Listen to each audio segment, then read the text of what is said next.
Hello दोस्तों, आपका स्वागत है लर्न विद श्रेया चैनल पर। आई एम श्रेया और आज हम लोग ग्लोब के बारे में पढ़ने वाले हैं। तो स्टार्ट करने से पहले आप लोग प्लीज़ मेरे चैनल को लाइक, सब्सक्राइब एंड शेयर करिएगा। चलो अब हम लोग स्टार्ट करते हैं। The globe. अब ग्लोब हमारे अर्थ के बारे में बता रहा है, तो पहले हम लोग अर्थ के बारे में पढ़ते हैं। The earth. For a long time, people believed that the earth was like a table, and if they would walk too far in one direction, they would fall over its edge. बहुत सालों पहले अर्थ पे जो लोग रहते थे वो सोचते थे कि जो हमारा अर्थ है एक टेबल की तरह है। अगर वो एक ही डायरेक्शन में चलते रहेंगे तो उसके एज से गिर जाएंगे।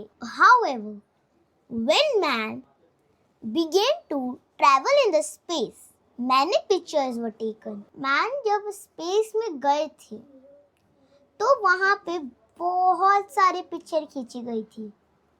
These pictures showed that the earth was shaped like a sphere.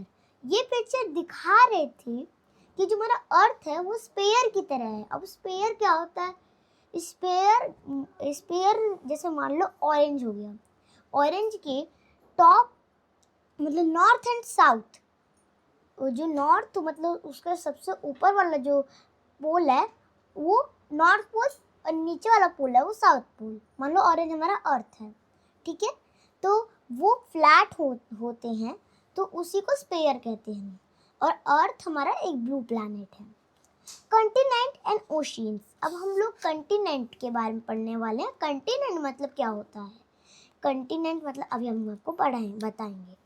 And ocean मतलब समुद्र। About 71% of the earth is covered with water. 71% water अर्थ पर है। This explains the blue colour in the picture. मतलब ये blue colour बता रहा है पानी कितना है। The remaining 29% include the land masses that are called continents. जो हमारा 29% है, जो हमारे 29% बचे तो वो लैंड होता है, मतलब पूरी ज़मीन होती है। और जो होती है ज़मीन ये कॉन्टिनेंट कहते हैं इनको। There are 7 continents on our planet. हमारे प्लानिट पर, हमारे अर्थ पर 7 कॉन्टिनेंट है। Asia, Africa, north America, south America, Antarctica, Europe and Australia. मतलब सातों कॉन्टिनेंट कौन कौन से हैं? एशिया है, अफ्रीका है, नॉर्थ अमेरिका है, साउथ अमेरिका है, अंटार्कटिका है, यूरोप है और ऑस्ट्रेलिया है। Asia is the largest continent and Australia is the smallest continent.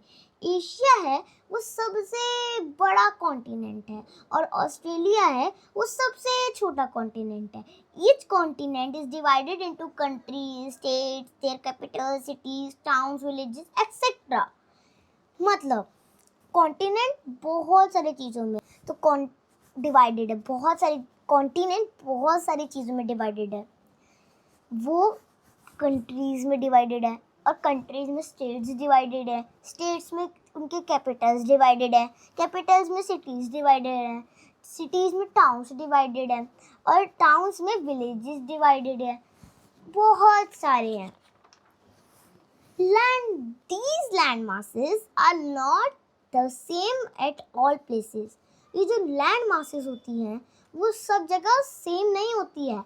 At places they are formed of flat land called the plains, and at other places they are raised into high mountains and hills.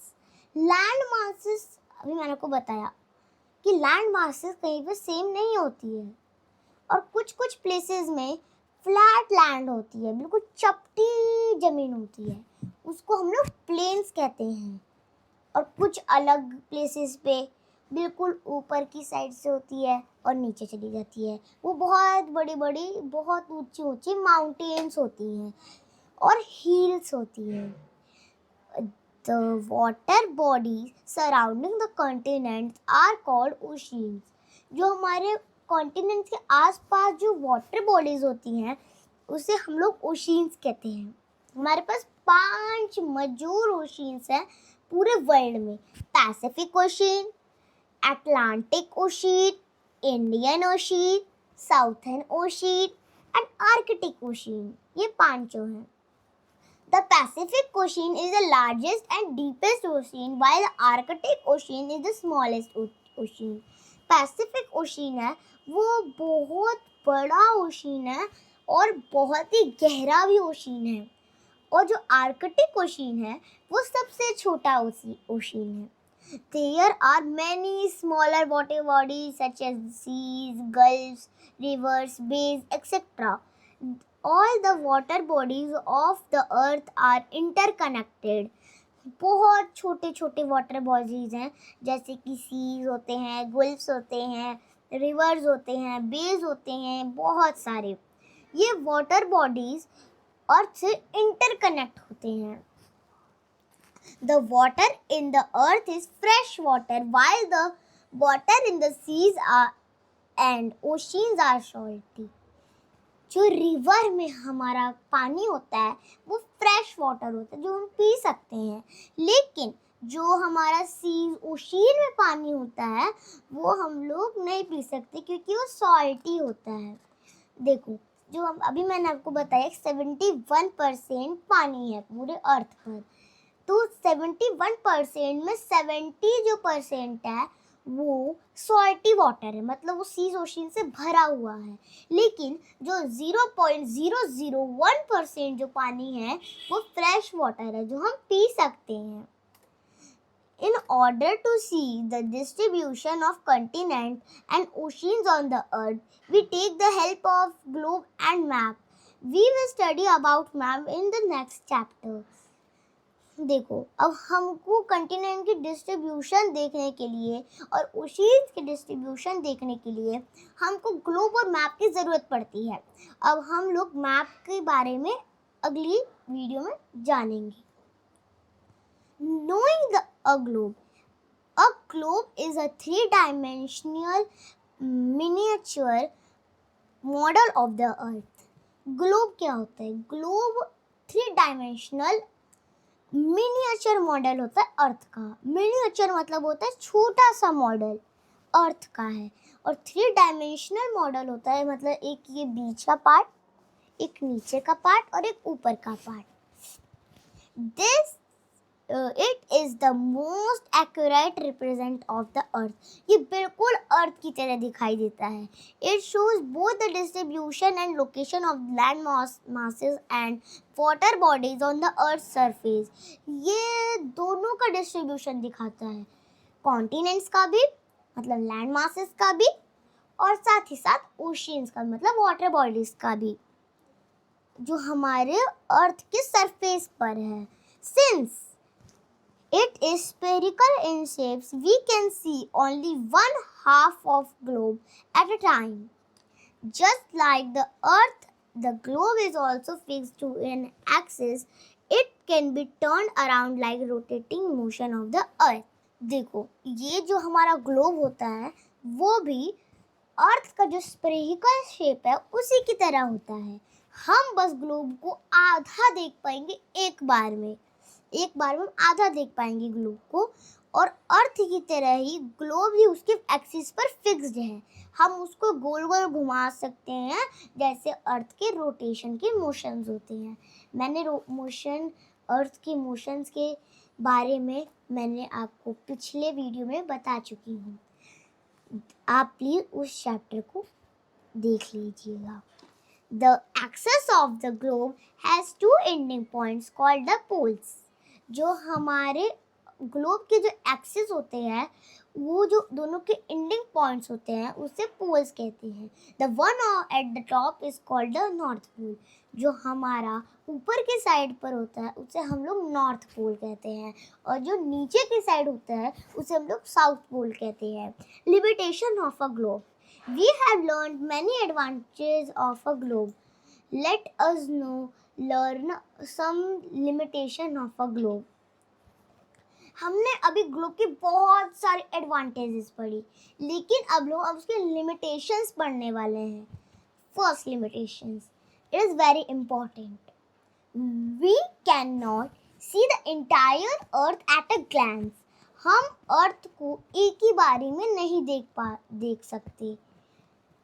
It lacks the detailing of landforms. वो हमको landforms को detail में नहीं बता सकता। It is difficult to carry around, वो कहीं ले जाने में बहुत डिफ़िकल्ट होता है। पैरेलल ऑफ लैटिट्यूड, अब हम लैटिट्यूड के बारे में पढ़ने वाले हैं। अब लैटिट्यूड के नाम से ही पता चल रहा है, पैरेलल के नाम से ही पता चलता है कि वो एक रेखा है, मतलब वो एक लाइन है, और लैटिट्यूड के बारे में से पता चलता है कि वो लेटी हुई लाइन है। अब पढ़ते हैं हम इसके बारे में। Take a close look at a globe. अब हम ग्लोब को बिल्कुल ध्यान से देखेंगे। You will find a set of circular lines running across it. आप देखोगे कि ग्लोब के चारों तरफ सर्कुलर लाइन्स है, गोल गोल लाइन्स है, ऐसे, मतलब नॉर्थ पोल पूरा ढका हुआ है, फिर नॉर्थ पोल के नीचे पूरा ढका हुआ है, फिर उसके नीचे पूरा ढका हुआ है, फिर उसके नीचे पूरा ढका हुआ है, और फिर लास्ट पूरे साउथ पोल पे पहुंच जाता है। These are called parallel और lines of latitude. इसे हम लोग parallels भी बोलते हैं और lines of latitude भी बोलते हैं। These are imaginary line that run from east to west. ये हमारी इमेजिनरी लाइन होती है जो ईस्ट से स्टार्ट होती है, वेस्ट पर ख़त्म होती है। Equator is the longest parallel and it divided the earth into two equal halves. Equator बहुत बड़ा, लॉन्गेस्ट मतलब बहुत लंबी रेखा होती है, लाइन होती है, जो हमारे अर्थ को दो इक्वल हाफ में डिवाइडेड करती है। The part of the earth to the north of the equator is called the northern hemisphere. जो हमारे अर्थ का ऊपर वाला पार्ट होता है उससे हम लोग नॉर्थर्न हेमिस्फीयर करते हैं, इक्वेटर का। और part two the south of the equator is called the southern hemisphere. जो हमारे इक्वेटर का साउथ वाला पार्ट होता है उसे हम लोग सदर्न हेमिस्फीयर कहते हैं। The lines of latitude are marked in degrees. जो हमारे लैटिट्यूड के लाइन्स होते हैं हम उसको डिग्रीज में मार्क करते हैं। The equator is at 0 degree, the north pole is at 90 degree north and the south pole is at 90 degree south. Equator 0 degree पर होता है, नॉर्थ पोल हमारा 90 डिग्री नॉर्थ पर होता है और साउथ पोल हमारा 90 डिग्री साउथ पे होता है। The parallel in the northern hemisphere are marked as 10 degree and 20 degree and so on. जो हमारे नॉर्थर्न हेमिस्फीयर के पैरेलल्स होते हैं वो बहुत सारे में नापे जाते हैं, मतलब मान लो 10 degree and 20 degree and 30 degree and और बहुत सारे। While those in southern hemisphere are marked as 10 degree S, 20 degree S और बहुत सारे, मतलब उसी की तरह नॉर्थर्न हेमिस्फीयर की तरह ही साउथर्न हेमिस्फीयर होता है, लेकिन वो साउथर्न मतलब नीचे की जगह पे होता है। There are 180 lines of latitude. अब यहाँ पर 180 लाइन्स है लैटिट्यूड के। Key points on parallel of latitude. अब हम लोग लैटिट्यूड के पैरेलल्स के बारे में पढ़ने वाले key points. The parallel of latitude are complete circle except the north and south poles which are points. जो पैरेलल ऑफ लैटिट्यूड होते हैं वो कंप्लीट सर्कल होते हैं, लेकिन जो हमारा नॉर्थ पोल और साउथ पोल होता है वो पॉइंट्स होते हैं। The length of the parallel decreases as you move away from the equator towards the pole. और जैसे इक्वेटर के ऊपर या नीचे नीचे जाने लगते हैं लाइंस, तो उनकी लाइंस की जो लेंथ होती है वो डिक्रीज होने लगती है, मतलब घटने लगती है।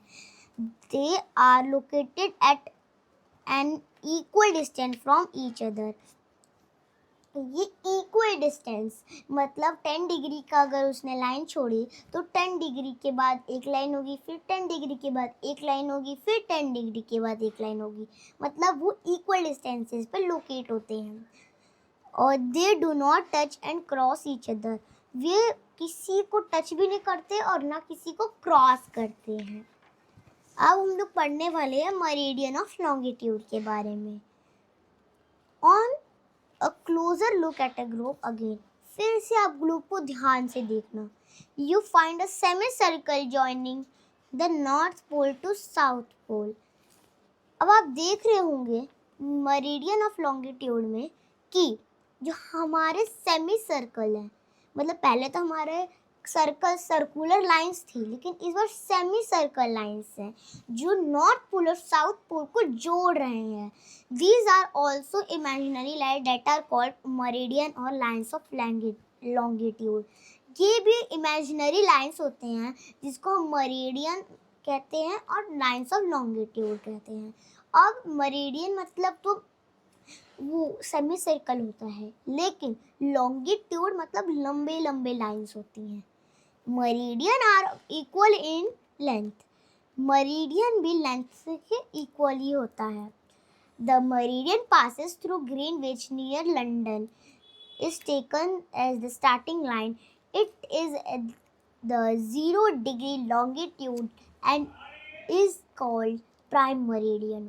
एक ऐसा मेरिडियन जो लंदन के पास में जो ग्रीनविच होता है वहीं से सारे मेरिडियन स्टार्ट होते हैं, और जो 0 डिग्री लॉन्गिट्यूड होता है जो ग्रीनविच के पास में होता है उसे हम लोग प्राइम मेरिडियन कहते हैं।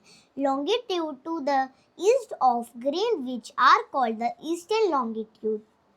जो लॉन्गिट्यूड होता है ग्रीनविच के ईस्ट में उसे हम लोग ईस्टर्न लॉन्गिट्यूड कहते हैं, और जो वेस्ट में होता है ग्रीनविच के उसे हम लोग वेस्टर्न लॉन्गिट्यूड कहते हैं। There are 360 degree longitude, 80 degree 180 degree to the east of prime meridian and 180 degree to the waste.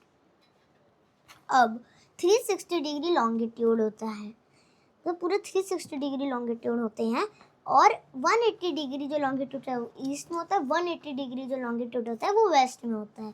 की points on meridian of longitude. अब हम मेरिडियन ऑफ लॉन्गिट्यूड के की पॉइंट्स के बारे में पढ़ने वाले हैं। They are of the same length, ये सेम लेंथ पर होते हैं। The distance between any two meridian is maximum at the equator. The meridian cut the parallel at the right angle. That is 90 degree. जो हमारे parallel को cut करता है meridian वो 90 डिग्री में कट करता है। Meridian help to measure distance in the east and west directions hemisphere. Meridian help to measure distance in the east west direction. जो हमारा मेरिडियन होता है ना वो हमको मेजर डिस्टेंस मतलब डिस्टेंस मेजर करने के लिए हेल्प करता है ईस्ट से वेस्ट डायरेक्शन को। The prime meridian is at 0 degree longitude. It divides the earth into two hemispheres, the eastern and the western. जो प्राइम मेरिडियन होता है वो 0 डिग्री लॉन्गिट्यूड पर होता है, जो कि अर्थ को दो पार्ट में डिवाइड करता है। एक पार्ट है ईस्टर्न हेमिस्फीयर, एक पार्ट है western hemisphere. The meridian to the east of the prime meridian are marked as E, while the meridian of west is marked as W. जो हमारा मरीडियन होता है ईस्ट की तरफ प्राइम मरीडियन के वो हमारा ईस्ट में मार्क होता है, और जो हमारा वेस्ट की तरफ होता है प्राइम मरीडियन के वो हमारा W की तरह मार्क होता है। The 180 degree E and the 180 degree W meridian lie in the same line half around the world and from the prime meridian. Time zone. A time zone is a division that is used to mark the local time. Time zone होता है वो हमारे local time को mark करने में help करता है। One division is at about 15 degree longitude. जो हमारा एक डिवीज़न होता है वो 15 डिग्री लॉन्गिट्यूड में होता है। There are 24 main time zone on the earth, 24 main time zone है हमारे अर्थ पर। The time at 0 degree longitude is called Greenwich mean time. जो हमारा 0 डिग्री लॉन्गिट्यूड पर जो टाइम होता है उसको कहते हैं ग्रीनविच मीन टाइम, GMT मतलब। Time zone is help to maintain the standard time on the earth. Time zone हमारे स्टैंडर्ड टाइम को अर्थ पर करता है। मतलब अगर हमारे यहाँ पर 1 बज रही होंगी तो जापान में हम उनके यहाँ पर 5 बज रही होंगी। ये हमको टाइम जोन हेल्प करता है टाइम के बारे में। अब ग्रीड क्या होता है? The parallels and the meridians intersect each other at the right angle to form a network of lines। जो हमारा पैरेलल होता है और मेरिडियन होता है, जो वो एक दूसरे को क्रॉस करते हैं, इंटरसेक्ट करते हैं एक दूसरे को राइट एंगल पर, तो वहीं पे एक नेटवर्क होता है लाइन का।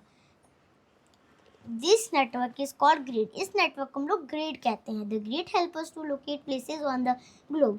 और ये टाइम जोन हमको टाइम बता रहा था, लेकिन ये ग्रिड हमको एक प्लेस बताता है।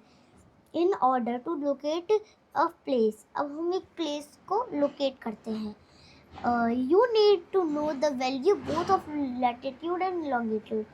इसके लिए हमको लैटिट्यूड और लॉन्गिट्यूड को समझना बहुत ज़रूरी था। The point which the latitude and longitude cross each other is the location of the place. For example, अब आप एक मैप लीजिएगा, अब आप उसके मैप पे साइड में मतलब बहुत सारे मतलब ऐसे ईस्ट के साइड में होंगे, वेस्ट के साइड में भी होंगे, नॉर्थ साउथ के साइड में भी होंगे, तो बहुत सारे डिग्रीज होते हैं, 180 डिग्री, 36 डिग्री, 35 डिग्री, बहुत सारे मार्क होते हैं। तो अगर आपको चेन्नई की आपको लोकेशन ढूंढनी है, तो चेन्नई की जो लैटिट्यूड होगी, मतलब जो हमारी नॉर्थन और ईस्ट टू वेस्ट होगी, तो हम उसको देखेंगे। तो हमको नॉर्थ वाला देखना है। हम लैटिट्यूड तो नॉर्थ की साइड होता है, तो हमको नॉर्थ वाला देखना है। तो मतलब नॉर्थ हमारे 13 डिग्री पे होना चाहिए और लॉन्गिट्यूड मतलब हमारे ईस्ट में, तो ईस्ट में हमारा 80 डिग्री पर होना चाहिए। द पॉइंट वेयर मतलब जो हमारा पॉइंट जहाँ पर मिलेगा 13 डिग्री एन और 80 डिग्री ईस्ट एक जगह मिलेंगे, तो वो हमारा चेन्नई का लोकेशन होगा। तो इसी से हम लैटिट्यूड लॉन्गिट्यूड से हम प्लेस ढूंढ सकते हैं। अगर आपको इस चैप्टर के लिए नोट्स चाहिए तो नीचे व्हाट्सएप नंबर 9907001555 पर मैसेज कर नोट्स ले सकते हैं। Thank you for watching.